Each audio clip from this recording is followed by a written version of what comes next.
में क्रांति को विफल कर। ऐसे सैकड़ों उदाहरण बनाए जा सकते हैं। नॉर्मली यदि आप थोड़ा सा सोचेंगे तो आप पाएंगे कि हम तीसरी क्लास में 57 की क्रांति को पहली बार पढ़ लेते हैं। थर्ड क्लास में छोटा मोटा हो लेकिन 57 की क्रांति का नाम आ जाता है। झांसी की रानी, नाना साहब, ऐसा एक आधा नाम आ जाता है। तीसरी क्लास में बच्चा जानने लग जाता है कि यार क्रांति नाम की चीज भी थी, वो किस साल हुई थी, 57। वहां तीसरी क्लास में भी चैप्टर होता है, चैप्टर के पीछे क्वेश्चन होते हैं, और क्वेश्चन होते हैं बच्चों बताओ 57 में क्रांति क्यों हुई थी। और ये सेम क्वेश्चन 10th क्लास तक चलता है। फोर्थ में भी ऐसा होता है, फिफ्थ में भी ऐसा होता है, 8th में होता है, 10th में होता है। यदि आप 11th 12th में हिस्ट्री लेते हैं तो उधर भी होता है। यदि आप ग्रेजुएशन में हिस्ट्री लेते हैं तो उधर भी होता है। यदि आप पीजी में हिस्ट्री कर रहे हैं तो वहां भी क्वेश्चन होता है। 57 की क्रांति की क्वेश्चन सेम है। नॉर्मली जब मान लो 10th में, 8th में, 5th में, 12th में जब भी हमारे सामने ऐसा क्वेश्चन आता है कि 1857 की क्रांति के कारण बताइए, तो हम बाकायदा मोटे मोटे अक्षरों में ऊपर लिखते हैं कि 1857 की क्रांति के लिए राजनीतिक, सामाजिक, आर्थिक, प्रशासनिक, धार्मिक कई कारण जिम्मेदार थे जो इस प्रकार है, और हम सारे कारण लिख देते हैं, यही करते हैं। यह क्वेश्चन आता है कि 57 की क्रांति का परिणाम बताइए, हम कहेंगे कि 57 की क्रांति एक बहुत बड़ी घटना थी जिसने भारतीय इतिहास के अंदर कई अलग अलग प्रकार के परिणाम छोड़े थे जो इस प्रकार है, जो राजनीतिक, सामाजिक, आर्थिक, धार्मिक है, हम सबको अलग अलग करके लिख देते हैं उनको। ये जब आपके RSIS में इधर सवाल पूछा जाता है तो वो सवाल सीधा नहीं पूछता, वो ये नहीं कहता क्रांति के कारण बताओ, वो नहीं कहता क्रांति के परिणाम बताओ, वैसे स्टेटमेंट लिख देता है, और स्टेटमेंट लिख के कहता अब स्टेटमेंट का जवाब दे। तो सबसे पहले तो जब क्वेश्चन आता है तो कोई एक स्टेटमेंट आता है, उस स्टेटमेंट को देखकर यह पता लगाना होता है कि कारण पूछ रहा है, परिणाम पूछ रहा है, प्रकृति पूछ रहा है, या असफलता के कारण पूछ रहा है। जैसे पहला क्वेश्चन है, पहला क्वेश्चन क्या है, 1857 की क्रांति एक सैनिक विद्रोह। अब बताओ ये कारण है, परिणाम है, प्रकृति है, या असफलता का कारण है? प्रकृति। क्या है? प्रकृति। तो अपने को एक ये तो पता चला कि यार ये प्रकृति का सवाल। जैसे अगला क्वेश्चन है, चर्बी वाले कारतूसों ने क्रांति करवा दी, क्या है? कारण है, परिणाम? कारण हमें भाई कोज है। क्वेश्चन है, क्रांति ने भारत में अयोग्य राजाओं को स्थापित कर दिया, तो क्या है? परिणाम, रिजल्ट है, कॉन्सिक्वेंस है। क्वेश्चन है, कम प्रशिक्षित नेतृत्व ने भारत में क्रांति को विफल कर दिया था, क्या है? असफलता का कारण, कॉज ऑफ फेलियर, असफलता का कारण है आपने। अब मैं एक एक का बता दूं, मैं पहले यहां से लेता हूं सेकंड वाले क्वेश्चन से, वापस देखो क्या लिखा हुआ है, चर्बी वाले कारतूसों ने भारत में क्रांति, या चर्बी वाले कारतूसों ने क्रांति करवा दी, सिंपल इतना। नॉर्मली जब भी हमारे सामने क्वेश्चन आता है कि चर्बी वाले कारतूसों ने क्रांति करवा दी, तो हम नॉर्मली स्टूडेंट उसको ये लिखता है कि हाँ यह कथन सत्य है, क्योंकि अंग्रेजों द्वारा भारत में पहले ब्राउन बेस नामक बंदूकें प्रयोग में ली जाती थी, लेकिन 57 की क्रांति से ठीक पहले अंग्रेज ब्राउन बेस को रिप्लेस करके एक नई बंदूक लेके आए थे जिसका नाम एनफील्ड था। उस बंदूक में डाले जाने वाले कारतूसों को पहले मुंह से काटना पड़ता था तथा उनके सिरे पर एक चिकनाई लगी होती थी या चर्बी लगी होती थी, जिसके लिए यह कहा गया कि वह गाय तथा सुअर की चर्बी है। अंग्रेज भारतीय सैनिकों को गाय तथा सुअर की चर्बी खिला के उन्हें धर्म भ्रष्ट करना चाहते थे, क्योंकि गाय हिंदुओं के लिए पवित्र थी, वहीं सुअर मुसलमानों के लिए हराम था या अपवित्र था। और यदि भारतीय हिंदू तथा मुस्लिम सैनिक गाय तथा सुअर की चर्बी खा लेते तो उन्हें हिंदू तथा इस्लाम धर्म से निकाल दिया जाता तथा उनके पास ईसाई धर्म में जाने के अलावा तीसरा कोई रास्ता नहीं बचता।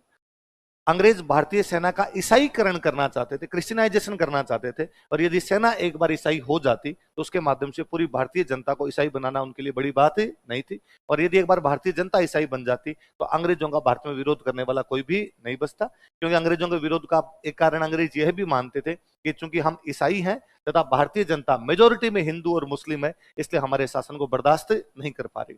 इसलिए इस कथन से हम पूर्णतः सहमत है कि चर्बी वाले कारतूसों ने भारत में क्रांति करवाई।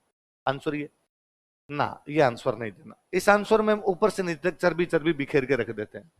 अगला नहीं कह रहा कि तुम चर्बी की व्याख्या करो।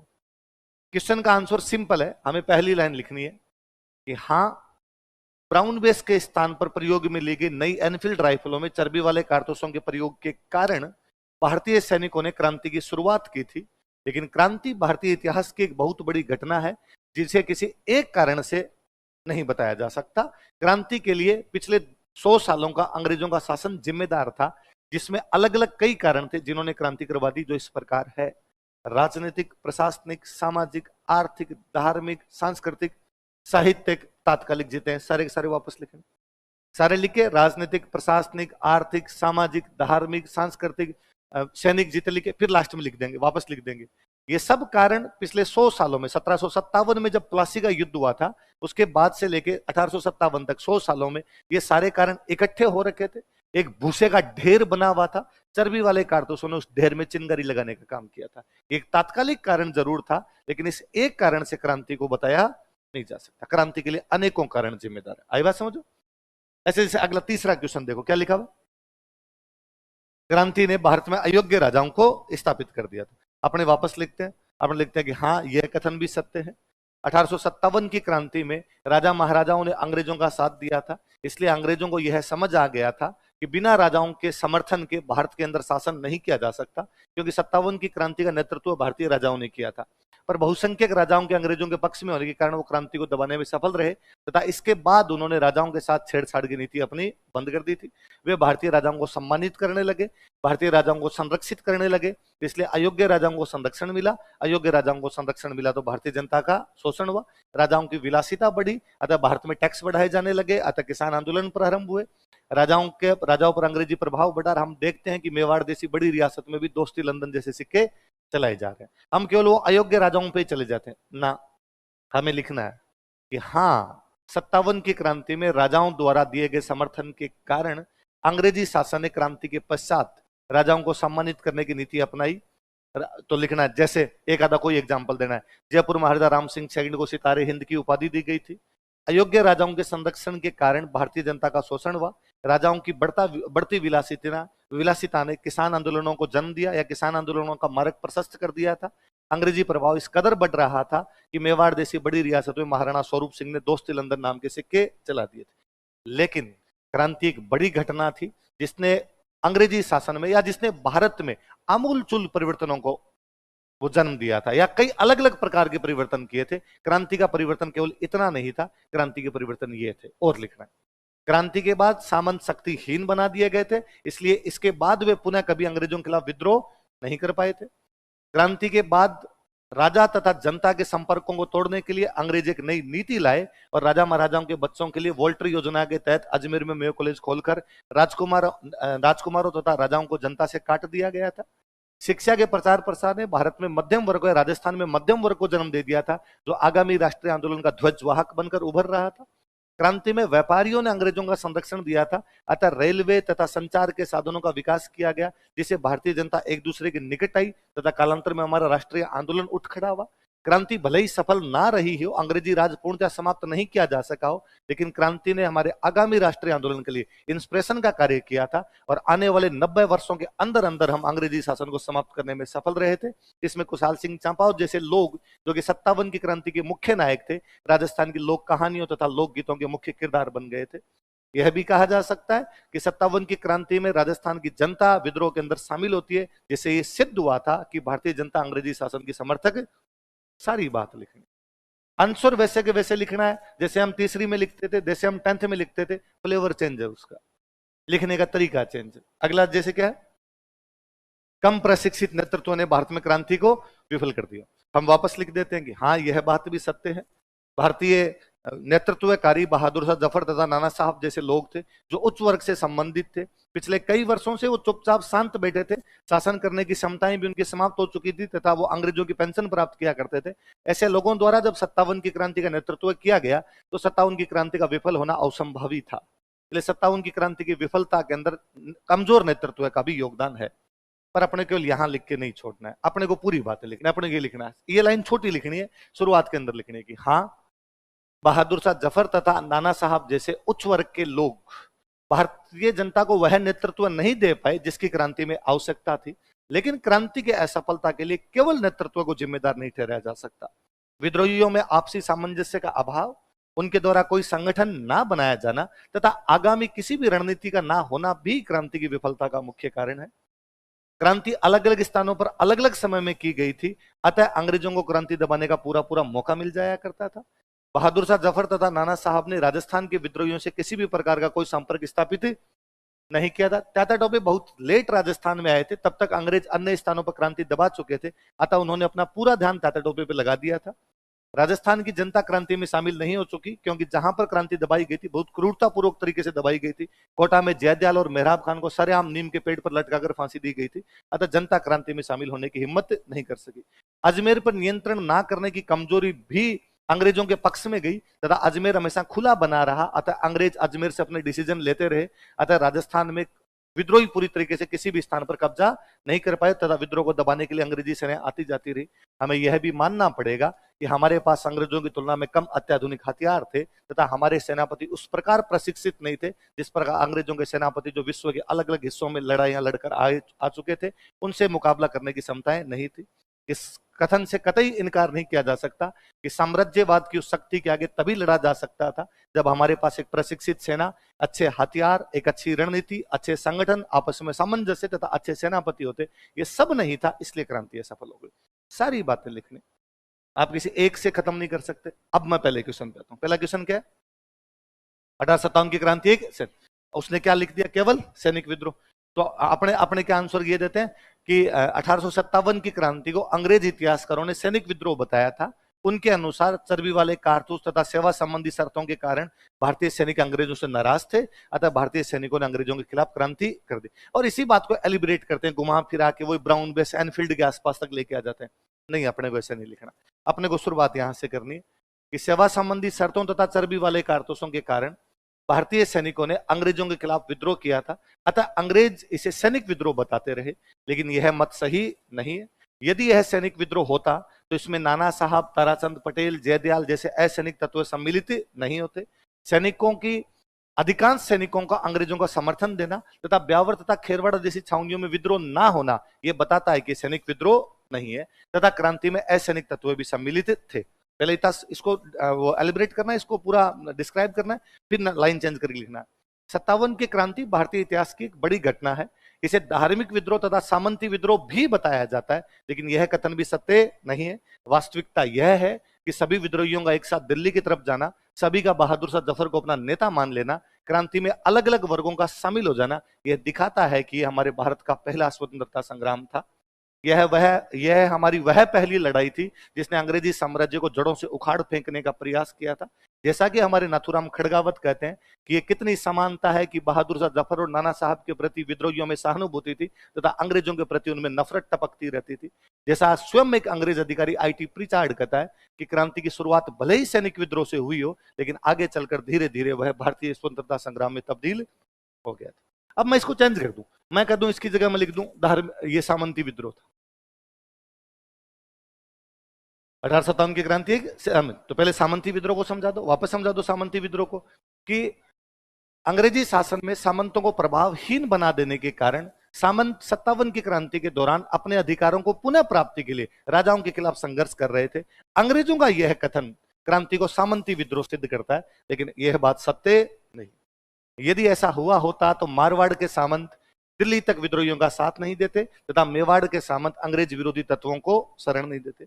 लाइन चेंज कर लिखना है। वास्तव में क्रांति एक बहुत बड़ी घटना थी जिसे सैनिक विद्रोह, सामंती विद्रोह तथा धार्मिक विद्रोह बताकर खारिज किया जाता है, लेकिन सच्चाई यह नहीं है। सच्चाई यह है कि क्रांति हमारे भारत का पहला राष्ट्रीय स्वतंत्रता संग्राम थी। फिर ये पूरा पैराग्राफ लिखना है।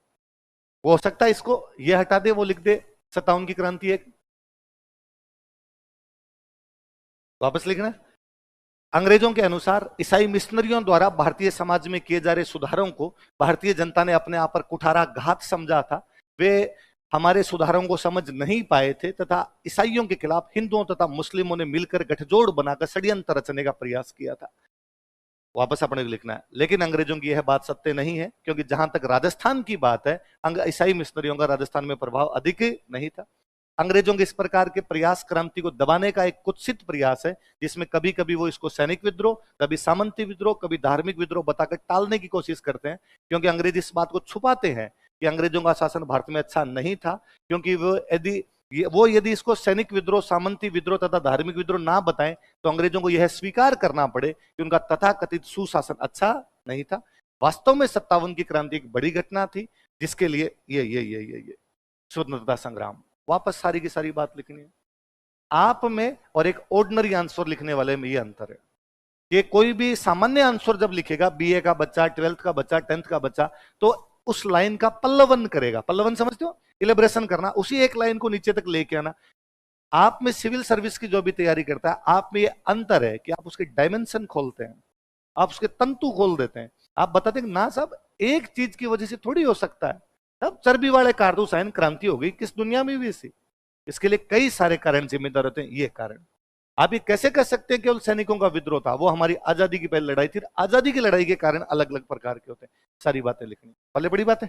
इन चार में से कोई एक क्वेश्चन घर पे लिखने की कोशिश करना, करोगे तो रैंडम 10-15 मिनट में जैसे लिखा जाए वैसे लिखने की कोशिश करना। मैंने बोला मोटा मोटा सुना होगा, लिखना कोई बात नहीं, गलतियां करेंगे हम वापस सुधार लेंगे, फोटो खींच लो, याद रह जाएगी बात, है ना। आप कभी आपसे कोई, ये इंटरव्यू के अच्छे सवाल बनते हैं कि कोई इंटरव्यू में आपसे पूछे कि यार नसीराबाद वालों ने क्रांति की, अजमेर तो नजदीकी पड़ रहा था, अजमेर नहीं गए और सारे के सारे दिल्ली चले गए, क्यों?